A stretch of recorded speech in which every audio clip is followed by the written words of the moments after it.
নোয়াখালীর হাতিয়ায় মেঘনা নদীতে যাত্রীবাহী ট্রলার ডুবিতে একজনের মরদেহ উদ্ধার করা হয়েছে। নিখোঁজ রয়েছেন এক পুলিশ সদস্য সহ ৬ জন যাত্রী। জীবিত উদ্ধার করা হয়েছে ৩৩ জনকে। পুলিশ জানায়, হাতিয়ার ভাসানচর থেকে হরিণী ইউনিয়নের করিম বাজার ঘাটের উদ্দেশ্যে দুপুর ২টায় একটি ট্রলার ৩৯ জন যাত্রী নিয়ে যাত্রা শুরু করে। করিম বাজার থেকে ১ কিলোমিটার দূরে পৌঁছালে বৈরী আবহাওয়া ও মেঘনার উত্তাল ঢেউয়ের কবলে পড়ে ট্রলারটি ডুবে যায়।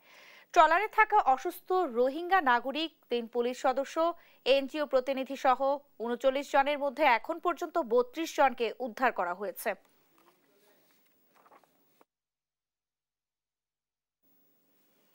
নোয়াখালীর হাতিয়ার মেঘনা নদীতে ট্রলার ডুবির সর্বশেষ ঘটনা জানতে আমরা সরাসরি যুক্ত হব সহকর্মী মাওলা সুজনের সঙ্গে। সুজন, নিখোঁজদের উদ্ধারের সর্বশেষ কি তথ্য রয়েছে আপনার কাছে, জানাবেন। নেন্সি, আপনাকে জানিয়ে রাখতে চাই যে আজকে যে দুপুরবেলা হাতিয়ার ভাসানচর থেকে একটি যাত্রীবাহী ট্রলার ভাসানচর থেকে যে করিম বাজার সংলগ্ন ঘাটে আসার সময়, জনতা বাজার ঘাটে আসার সময় হাতিয়ার মেঘনা নদীর যে করিম বাজার সংলগ্ন ডুবোচরে এটি যে প্রচন্ড ঢেউ এবং বৈরী আবহাওয়ার কবলে পড়ে উল্টে গিয়ে ডুবে যায়। তো আসলে যে এই সময় যে ট্রলারে থাকা ৩৯ জন যাত্রী সবাই নৌকা থেকে বা ট্রলারটি থেকে ডুবে যাওয়ার উপক্রম হতো। তারপরও যে আশেপাশে যেসব যে মাছ ধরার ট্রলার রয়েছে সেগুলো তাদেরকে উদ্ধার কাজে এগিয়ে আসে। তো এক্ষেত্রে সর্বশেষ যতটুকু জানতে পেরেছি ৩৩ জন যাত্রীকে উদ্ধার করা হয়েছে। এখন কিন্তু ৬ জন যাত্রী নিখোঁজ রয়েছে। আমি এখন এই বিষয়ে কথা বলবো নোয়াখালী হাতিয়া থানার ভারপ্রাপ্ত কর্মকর্তা AKM নাজমুল হুদার সাথে।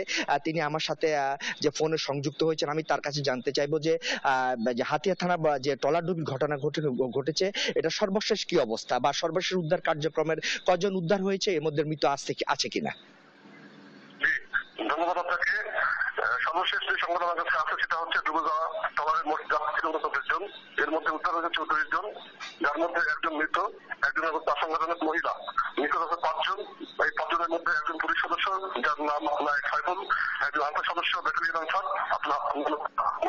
এবং ৩ জন সাধারণ নাগরিক। বর্তমানে উদ্ধারকারী কোন নৌযান নদীতে নেই বলে জানা যায়।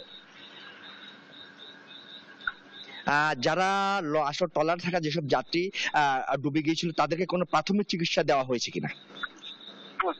সঠিক উদ্ধার করে আনা যাত্রীদেরকে তাৎক্ষণিকভাবে পুলিশের সহায়তায়, সাধারণ বাহিনীর সহায়তায় তাদেরকে পার্শ্ববর্তী চট্টগ্রাম হাসপাতালে প্রেরণ করা হয়েছে।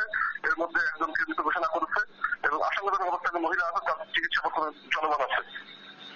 ধন্যবাদ আপনাকে। আসলে তিনি যেমনটি জানাচ্ছিলেন, যারা আহত হয়েছে তাদেরকে আসলে প্রাথমিক চিকিৎসা দেওয়া হয়েছে এবং যারা এখনো নিখোঁজ রয়েছে তাদেরকে অনুসন্ধানের চেষ্টা চালিয়ে যাচ্ছে। কোস্টগার্ড অনুসন্ধানের চেষ্টা করছে। তবে আরেকটি যে সমর্থিত সূত্রে জানতে পেরেছি যে কিছু আহত যাত্রী তাদেরকে নোয়াখালী জেনারেল হাসপাতালে আনা হয়েছে, এনে তাদেরকে হাসপাতালে প্রাথমিক চিকিৎসা হচ্ছে বলে আমরা জানতে পেরেছি। নেন্সি, এ হচ্ছে নোয়াখালী থেকে সর্বশেষ।